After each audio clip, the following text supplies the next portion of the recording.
ইতিহাস দিশা চ্যানেলে আপনাদের স্বাগত জানাই। আজ পড়াশোনার বাইরে আপনাদের একটি অন্য ধরনের ভিডিও দেখাবো।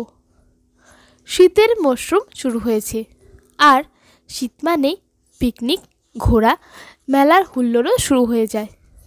আজ তেমনই একটি মেলায় আপনাদের নিয়ে যাব। সেটি হলো ক্যানিং সুন্দরবন মেলা।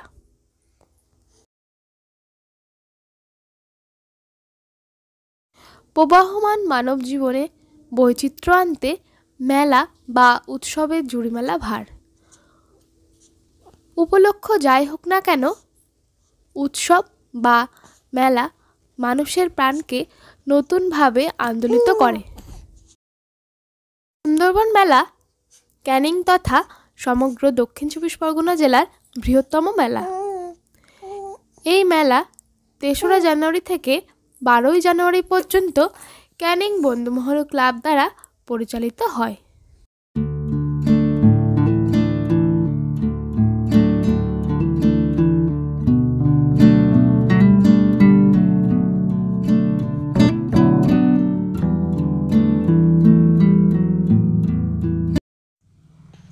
ঠান্ডার সময়, তাই বিকালেই মেলা দেখতে বেরিয়ে পড়লাম।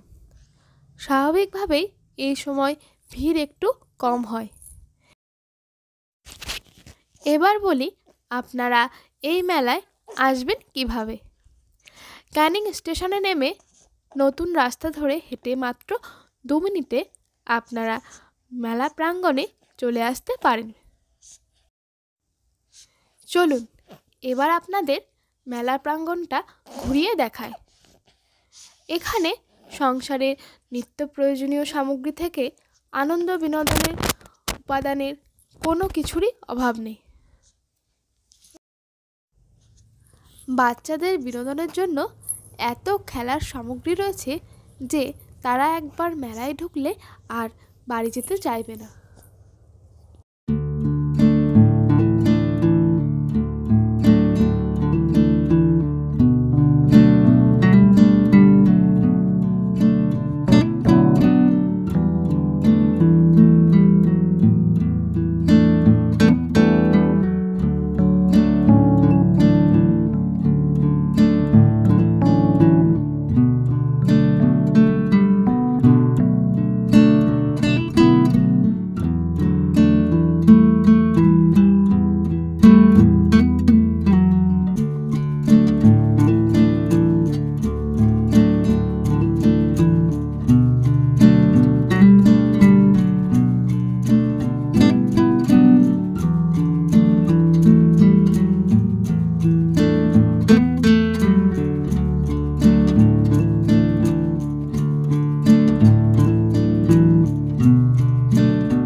সুন্দরবনের ঐতিহ্যকে খুব সুন্দরভাবে এখানে তুলে ধরা হয়েছে।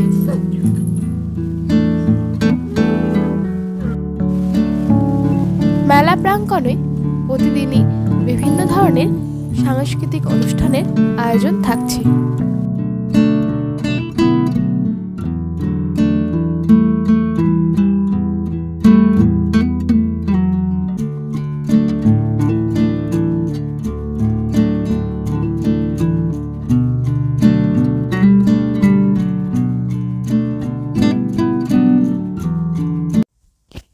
মেলায় ঘুরতে ঘুরতে হঠাৎ চোখে পড়ল একটি বেশ বড় চন্দ্রমল্লিকা গাছ, যা সচরাচর দেখা যায় না।